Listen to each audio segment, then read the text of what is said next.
And this is how I caught 2 roosters. Good morning, I'm Kathleen Pate, and this is my Alabama farm life. I was a little torn today on doing this video, but I have a dilemma. Out of my last 6 hatchlings, 3 of them ended up being roosters. Big Boy is my main rooster, he stays, Rob stays, and I think I'm gonna let the black one stay, but we'll see.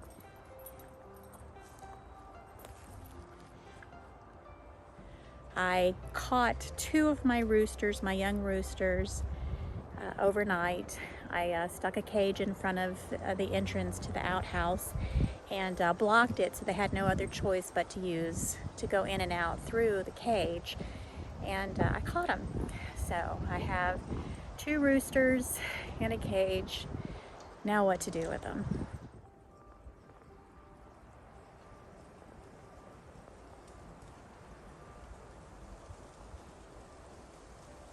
They actually thought about putting a post online and selling the roosters, giving them away for free, but that really doesn't solve the problem that I have.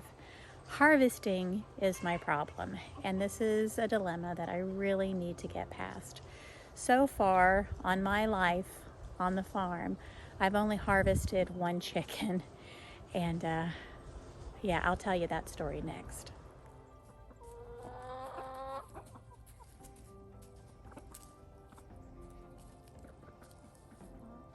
When I first started out with my chickens, I got 6 Rhode Island Reds and 10 sexlings. Those are the black with the red heads. Those are all hens.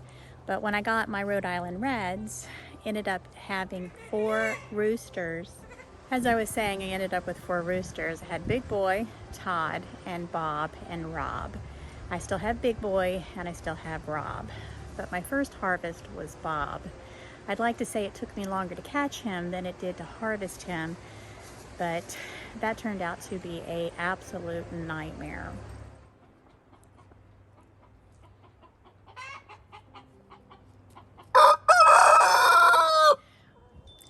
I first used a harvest cone, and I tried the bleeding out method, but that chicken never died. So finally, out of desperation and oh my goodness, panic really, I went ahead and I just wrung his neck, and that put an end to it. So that's the method I'm going to use today. I'm just going to wring their necks and be done with it. I know it works. I know I can do that. After failure, you learn how to do things. I'm not going to show the process, but I will come back after everything is done.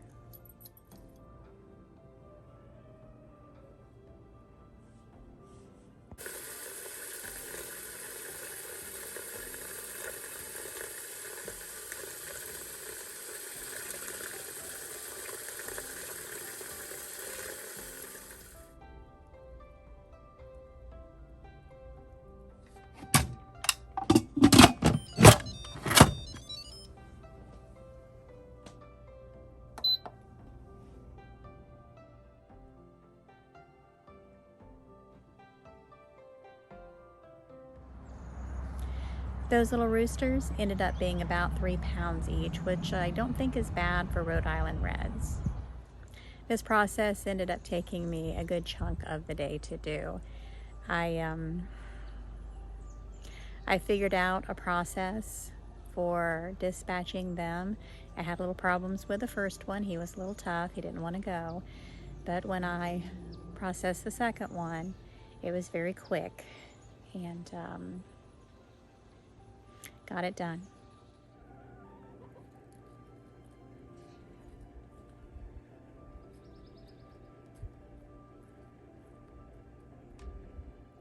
This is something that I really need to learn how to do. I hope that in the near future that I can go ahead and hatch out some chickens specifically for my freezer, but one of my biggest problems is dispatching them. It has been an issue. It's not something that I've been able to do, but I did it today, and I'm proud of myself. I don't like doing it, but it is necessary if I want to be self-sufficient.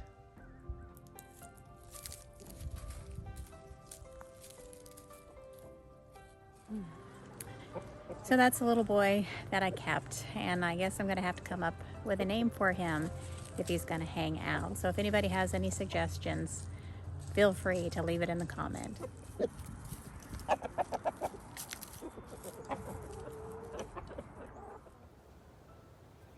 I want to take a few minutes to thank and congratulate a really awesome person. She is an ex-coworker and a friend, and she just finished writing a book, and I can't be more pleased for her. Donut just finished writing, released, and published her book on Amazon. As I said, I cannot be more pleased and happier for her. The book is titled An Honest Conversation with a Real 911 Dispatcher, and it's on Amazon.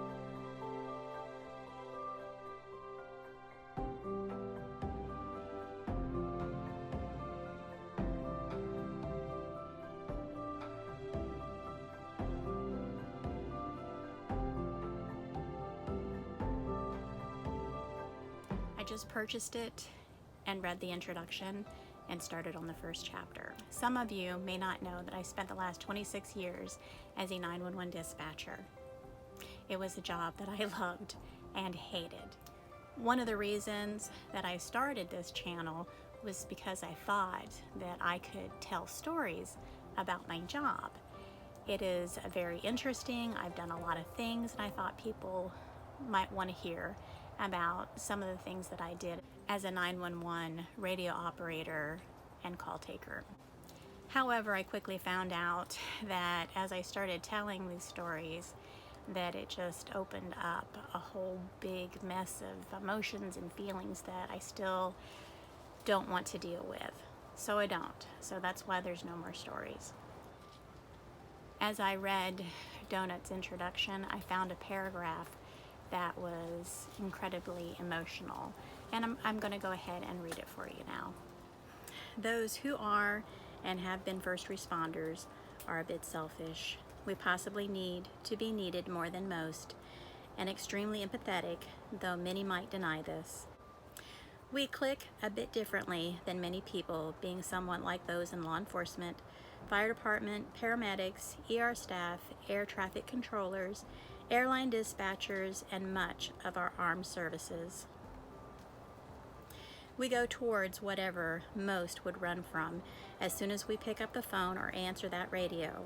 We are the ultimate fixers, and that is our main goal, to fix whatever is broken, hurt, unimaginable, destructive, and above all, we fight to protect every single time we sit down, stand, or pace the length of our headset cords.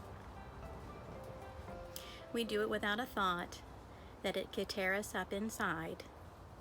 Your worst day is our normal one, as we assume the responsibility along with you as soon as you start talking, and we do it every day and night we work.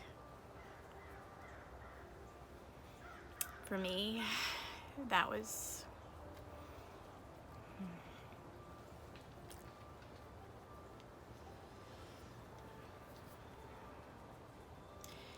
this was a really hard paragraph to read, and I think I sat in front of my computer and cried for at least 10 minutes. In fact, now I'm still choked up reading it. I'm going to read every page of Donut's book, even though I know it's probably going to tear me up, and I'm okay with that. Maybe it's time for me. Sorry.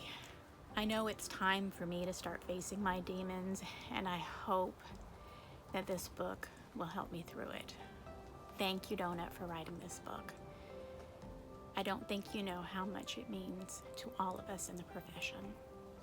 And with that, I'm going to go ahead and end my day. This has been an emotional video to make, not just because of the subject matter, but also because I have to acknowledge that I do have PTSD, and I work really hard to manage it. So you guys, you have a great day.